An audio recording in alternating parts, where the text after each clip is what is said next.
And with that, NFL Week 9 has now come to a close. And let me just say this, man. It really is anybody's game in the NFL this year. I don't know what is in the water, but it feels like everybody and anybody can and will win. But I'm getting ahead of myself. Once again, I got my co-host here as always, Oseji. Oseji, how did you feel about this week's slate of football? I have never in my life seen so many injuries happen in 1 week of football until this week. Speaking of injuries, that leads me to a man who came back from injury, Lamar Jackson. He faced your Dolphins on Thursday, man. How did that go? Oh my God, man, Dolphins, we are officially in rebuild mode, man. Nothing more to say. Only positive thing coming out of this game was that our GM, our piss poor fucking GM, after 20 plus something seasons of this bullshit, finally got fired. They finally hung him up, said, you know what, man, you're not getting the job done. You're not getting the job done. But then you know what else made this worse? Today I just woke up to the fact that Jaden Phillips is a Philadelphia Eagle. So he goes from 2-6 to 6-2, and probably going back to the Super Bowl. So yeah, being a Dolphins fan, absolutely nothing good is coming from this football team. I have no high expectations no more. If they play like ass, they play like ass. I can't do shit about it. As long as Alabama's winning football games, I don't care. Anyways, man, going on to the Sunday slate. Unfortunately, they're back. The New England Patriots, man, the evil empire has once again risen, but this time they have a new man at the helm, and his name is Drake May. Now, Drake May did not play exceptionally this game, but he got the job done against an Atlanta Falcons team that is stumbling into this game, not knowing who they are or what they are identity-wise as a team. But hey, at least they got Drake London. He's top 5 wide receiver. I feel like he's solidified that. He had an amazing game. Actually saved my fantasy team. Single-handedly won my fantasy team game, so I can't complain. But I think that says a lot more about the Patriots defense and how suspect they are. I'd raise an eyebrow at that defense because that's quite the performance to have against the Atlanta Falcons. Don't get me wrong, man. Like, the Falcons aren't exactly ass, but they're not good either. So basically what I'm trying to say is, hey, man, Mike Vrabel, get that defense together. We're getting cooked come playoff time. Whoa, man. As we have the Empire Strikes Back, sadly, there are no Jedis to stop them. The Giants still suck. The Giants still suck. 49ers versus New York Giants, man. And this was a game. Jackson Dart, didn't play terrible, man. Played pretty good football out there. 24 for 33, 191, 2 touchdowns. Sadly, Mac Action just came into town and just started pounding that entire defense. So can't do much about that anyway. Giants take another L. They fall to 2-7, even with how trash this division is. Yeah, there's probably no hope for them still making the playoffs. Eagles probably gonna win the division again, man. Damn shame. Hey, hey, to at least be hopeful. Y'all got a quarterback now. So right, look on the bright side. Y'all got a QB. You feel me? 49ers. Another player tore his ACL that came in, I think, to replace your star player. Came in, rookie. Blew out his ACL. So y'all season ain't no damn better. So yeah, condolences to 49ers fans, man. Jesus Christ. That stadium is still cursed. Speaking of condolences, man, I send mine to the Tennessee Titans. Not because anybody's gotten hurt or injured, just because they're extremely ass. And that's how bad they are, man. They went out there and they fought their hearts out against LA. They gave LA one hell of a scare, man. I'll tell you that. For a sec, I thought I was going to have a hearty chuckle at Justin Herbert. We already know I am the Justin Herbert hater. If he lost to Tennessee, oh boy, I would have had a nice hoot and a holler at that. But unfortunately, he got the job done in a way. The LA Chargers O-line is definitely cooked. Joe Alt went out with an injury, and it doesn't seem like he's going to be back anytime soon, considering he's going to have surgery. So for Chargers fans, if you want to look on the bright side, there is no bright side. You guys are going to be mid, probably going to lose in the first round. If not losing the first round, then you're just going to not make the playoffs. Yeah, the ceiling for this team is first round exit. And as for the Titans, at least Cam Ward looks good? Question mark? Question mark is crazy. Question mark is pretty crazy. But hey, a team that decided to finally step up, man. The Steelers defense, after weeks of getting just Swiss cheese on national television, they finally showed up to the plate and defeated the Indianapolis Colts. And man, this was a bad day for the Colts as a whole. Defense couldn't stop shit. Offense couldn't start shit. It was really like watching somebody in a 1996 Toyota Camry try to drive through the seas of Chicago without getting shot. That wasn't happening. It was actually one of the most pitiful things I've ever watched, man. But for Colts fans, it's better to have this type of loss right now and have this type of loss in the postseason. And I mean, yeah, y'all are still number 1 seed in the AFC, so there's not really too much to be losing sleep over. Y'all only got to worry about New England and Denver, but Denver's over here playing fucking Jesus Christ miracle football every single weekend. And the Patriots just almost got blasted by the Falcons a couple days ago. So, I mean, hey, no, not a bad week for y'all. Y'all got pantsed. Oh, wait, no. Y'all only lost by 1 score. So, I mean, hey, could be worse. Could be totally worse. I mean, it could, in fact, be worse. Speaking of AFC North teams having great defenses, great week for the AFC North defense-wise. The Ravens held the Dolphins to 6. The Steelers' defense stepped up against the Colts. The Browns' defense had a great time against the bye week. You know what I'm saying? It was a tough win, but the Browns did, in fact, survive the bye week. So now all we have to do is lean on Cincinnati and their defenses go out there and hold down Caleb Williams. Now, that shouldn't be too much of a tall task. I mean, it's only Caleb Williams. And, oh, my God. Oh my. This is grotesque. Is this really what the score is? They should not be able to show this on public television. I mean, kids could be watching this. This is disgusting. There's no way that the Bears blow this lead, right? And then they did. The Bears blew the lead to the Bengals. And, at this point, I was like, wow, this is peak Chicago Bears. It couldn't get any worse, right? There's no way it could get any worse, right? You might be looking at the screen and wondering, wait, wasn't the score 40-42? It was. But then the Zach Taylor defense happened. Yeah, there's nothing worse in this world, football-wise, than a Zach Taylor defense, man. Zach Taylor defense has been the bane of the Bengals' existence. And, at least everyone's finally starting to understand it now. The players have changed. The players have continued to grow. I've seen a couple people blame Jamar Chase, T. Higgins for not taking pay cuts, which, I mean, you got a point. But to be fair, why would they give this team money so they can get defensive players who are going to play ass anyway? Because it's not the players, it's the system. I'm sorry to say that, man. I don't know, if this is bursting your bubble, but it's not the defensive players who are ass. It is, in fact, the system who's making them ass. So, long story short, fire Zach Taylor. Well, the entirety of that defense needs to be tried for war crimes, because the shit that I witnessed with Colston Loveland getting that touchdown off was absolutely heinous. 4 grown men getting bitched by one white boy. Man, you hate to see it, bruh. Absolutely hate to see it. But speaking of more white boys cooking shit, JJ McCarthy and the Vikings going down to Detroit, man, and handling fucking business. Oh my gosh. Detroit, your defense is very questionable at this point, because what the fuck was going on? This game was not going how I expected it to go. As much as I like JJ McCarthy, I didn't expect him to come into Detroit and get a W off. But this nigga came out of nowhere swinging. Man came out of nowhere and just started swinging. Can't even lie. For the Detroit Lions defense, they had their moments. They were able to get some stops. Terry Arnold with his first interception of the season. Even though the nigga really just came out of nowhere, just bitched another man, just grabbed the ball out of his hand. It's crazy to watch. But sadly, Detroit Lions, they're gonna Detroit Lion whenever they want to Detroit Lion. Take that glorious L at home in front of all your fans. JJ McCarthy in the locker room looked like a crackhead on cocaine and methamphetamine after getting his first W in a goddamn while. The brother earned it. Carson Wentz, we're good, man. We don't need you no more. Go ahead and retire. Go ahead and retire, Gabe. Go ahead and retire, man. Hang it up. Man, it's a bad day at the office for most of the teams in the NFC North, and we're going to get into that very much. We're going to get into the NFC North in a couple minutes. Hey, man, today we get to have a brand new segment, man. We have the first ever Dookie Bowl.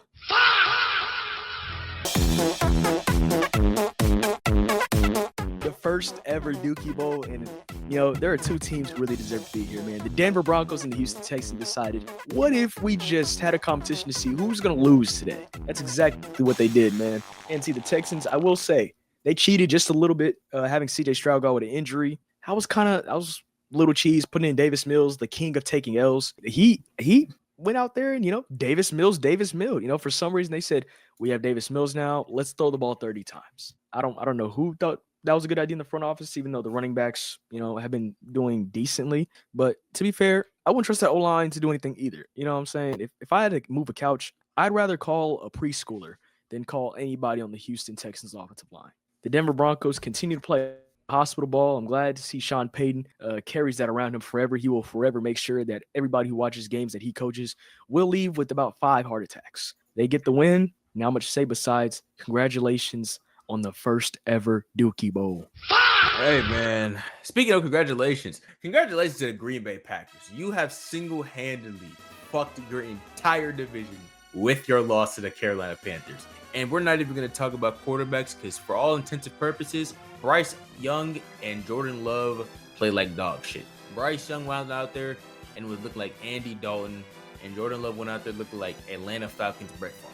Not a single collective thing was accomplished by these two. But you know what was accomplished? Running backs. If you had Rico Dowdle in fantasy, you are probably eating smoked brisket on a gold toilet seat as we speak, because that nigga had a field day. 25 carries, 130, 2 touchdowns. Man was doing his thing. All right. Now, speaking of let's get that out the way. The Packers have single-handedly just fucked over the entire division.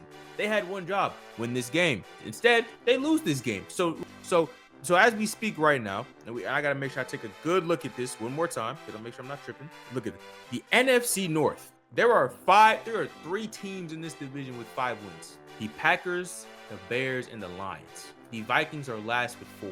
You single-handedly have fucked up the entire structure of the playoffs from now until fucking goddamn December, because you want to go out there and get pantsed on national television by a nigga named Rico. So anyway, for a lot of y'all's teams, you know, if y'all want to blame anybody for your team not making the playoffs this season and your team's in the NFC, go ahead and blame the Packers. You know, had one job, sold the bag. Yeah, it's not looking good for a lot of teams as of right now, because shit, the Panthers are also got 5 wins. Yeah, along with the Seahawks, Rams, 49ers, and the Eagles. So yeah, and Buccaneers. Yeah, it's going to be a very, very eventful December down there in the North and the NFC. Other than that, man, nothing productive happens. Correction. The Rams had 5 wins. They now have 6, because on this week's episode of Saints and Sinners, we get a whole lot more drama. A lot of Saints are on the chopping block for wanting to be traded, and somehow everybody wants to stay in New Orleans. Everybody's happy in New Orleans, I guess, for some reason. Apparently everybody drafted here loves gumbo and seafood. That's the only reason I can explain why they would even stay here. Moving on to the actual game of football, there's not much to note. It's Tyler Shugg, his first start. Man, showtime. The boy's ass. Wow. Man, shit. You know, maybe y'all should have had Taysom Hill play quarterback. Oh no, don't worry. Every time Taysom Hill gets in the game, he's gonna run the ball. It's obvious. That was the most telegraphed play on 4th and 1 they ran. It was on 4th and 1. They looked the Rams dead in their eyes. Taysom Hill in the game and said, run it up the middle with Taysom Hill. Immediately off the snap. Really? You are? And here I thought the Saints they were gonna do something unique. They were gonna throw the ball with the guy. That's quite the idea. Anyway, Saints lose, Rams win. Saints suck. What's new? Yeah, well, speaking of what's new, Bills, Chiefs, Kansas City, y'all's black magic is officially worn off. Y'all might be fucked, because as of right now, y'all got the same record as the Panthers. Never thought I'd say this in my life, but the Carolina Panthers got a better chance of making the playoffs than the Kansas City Chiefs. Crazy statement to say. I am very much at this point in time. Yes, because what the Packers did, yes, I am. It's ass. The NFC is even fucking more ass. That's just not true. You're right. Anyway, on a serious note though, I'm probably gonna see the Panthers in the fucking playoffs before we see the Chiefs, because, well, shit. The Patriots have just decided to come back from the dead. The Colts, number 1 seed. Broncos, also decided to come out from the dead. Man, Joey Bosa, had a field day, man, just abusing another black man on national television. It was truly a spectacle to watch. just running through that entire offensive line, man. It's like his grandparents, man. Truly. Wow. Other than that, bro, Patrick Mahomes, that was possibly the worst game he's actually ever played in his life. Jaguars Raiders. There's not much to say about this game. It was a high-scoring game. It was quite the game, exciting game. It would have been game of the week had it not been for the game that happened, an hour earlier in Cincinnati. But the Jags offense actually came alive for once. Just in the 4th quarter, they played a game, but more surprisingly, the Raiders played a complete game. They fought until the end. They had the Brock Bowers legacy game. That made me happy as a Brock Bowers fantasy owner. That made me extremely happy to see that. But great overtime win for the Jags. The Jags defense buckled up when they needed to on the 2-point conversion. I understand what Las Vegas was going for, man. They wanted the win. They wanted the dub. Wouldn't expect anything less from Pete Carroll. considering the last time he was on the 2-yard line in a big game, he made a very bad mistake. So I'm glad that he finally chose to go and try and win the game this time. But not much to say. Great game for the Jags. Great win. Raiders, congratulations. You're going to be getting a quarterback in this next draft. Woo! Man, Geno Smith is absolutely fucking terrible, nigga. Game on the line, you throw a dime. Speaking of another game that I expected to be a good game, that was supposed to be a good game, but very much turned into a nightmare within 3 quarters. Seattle versus Washington. This game was over by the first half. Sam Darnold went out there and was playing like a man possessed by God himself. 16 for 16. 290 something. And fucking what? 3-4 touchdowns, nigga. I was like, God, hang this shit up, bro. This shit is getting out of fucking hand at this point. And sadly, I had this sentiment. The Commanders didn't have this sentiment. So, with 6 minutes left in the game, you're down 31 points. All right, 31-7, 38-7 actually. Instead of being like, you know what, game is over. Let's pull our starters out. Keep in mind, in this game, Luke McCaffrey's shoulder got sent to the shadow realm. Marshawn Lattimore's trash ass also tore his ACL in the process. And instead of just saying, you know what, let's pull everybody up the game, man. Backups, practice squad niggas, y'all get in the game, y'all get some quality huddle film for when y'all get traded and y'all get cut. Nah, we're not gonna do that. JD5 on the 20-yard line, about to score. That man's elbow. When I tell you, that was some of the most gruesome shit I've ever seen in my life. I think his elbow might have popped through his skin. That's how nasty that shit was. No, it didn't actually. That's a miracle. That's actually a fucking miracle. It actually didn't happen. Jesus Christ. Man. Of course, we will not be showing the gruesome injury. Oh my God. If you want to see that, man, it's all over Instagram. Man. I can't stare at it, so. Yeah. JD's 5, luckily it wasn't his throwing arm, though. But yeah, JD's 5, that brother is. Luckily, it wasn't his throwing arm. His elbow's facing. This nigga's arm's facing backwards. Elbow popped out of place. At least it wasn't your throwing arm. Am I wrong? Daniels doesn't care. Am I wrong? Am I wrong? Not wrong, man. If that was his throwing arm, that's raps. Hayden Daniels could give a shit which arm he is. Well, man, I know they give a shit. I know the Commanders give a shit because he's not coming back for the rest of the year. No. Because I'm about to explain why. This is the second time the Commanders have had a prospect quarterback who played in Seattle and had a season-ending injury in Seattle. First, it was Robert Griffin III. Same team, same stadium, same yard line. That shit was gruesome. Speaking of NFC East teams who need to hang it up, Dallas Cowboys. Jacoby Brissett went out there, and I'm not gonna lie, man, he absolutely decimated y'all. He walked y'all down, and there's no talking about it, man. I don't care what Arizona thinks Kyler Murray is or who Kyler Murray is. Kyler Murray has to go at this point. I'm a big fan of trading Kyler Murray at this point in time. Now, trading him where? I have a couple ideas for destinations. First things first, New Orleans. And that's not just because I'm a Saints fan, but that's because I think they're just a team who needs something, a spark. And considering that Jacoby Brissett has taken over this team, it'd be a damn shame if Kyler Murray just came back from injury. He's like, all right, well, this is my team now. Because now, if the Cardinals play like ass next week, which they most likely will, now we all know who the liability is. So at this point, trade Kyler Murray before you put yourself in a bad situation where everybody knows he's ass. Right now, nobody knows if it's his fault, or maybe the team is just getting it together. So just trade Kyler Murray right now. Trade him somewhere like Cleveland, maybe. New Orleans is an idea that I threw out there. Las Vegas. Las Vegas isn't bad either. Las Vegas might be actually better. Now I'm thinking about it. Las Vegas might be one of the better places for him to land. Oh, if they get an offensive line, then shit. Have him work with Ash and Jenny. That's not a bad place at all. There's somewhere you can send Kyler Murray to. Give Pete Carroll another 5'10", 5'11" fucking quarterback who's a dual threat. Make some magic happen. There. All I'm saying is, man, that's Pete Carroll's kind of guy. So they're a place for Kyler Murray to go. A lot of questions need to be asked. We're entering the trade deadline. It's about to get to the end. A lot of teams need to make a lot of moves, and they need to make moves fast because, there's no way New Orleans goes to the next draft with only 5 picks. We traded a 4th-round pick to somebody we're giving 29% of the snaps. Before I go with Seji, do you have one last thing to say to the people about the trade deadline? Oh, man, Dolphins have officially entered rebuild mode. Waking up to Jaden Phillips being traded was probably the worst way to start up this entire fucking thing. But hey, man, go get a ring, Jaden. Go get a ring, bro. You deserve it. And with that, we out.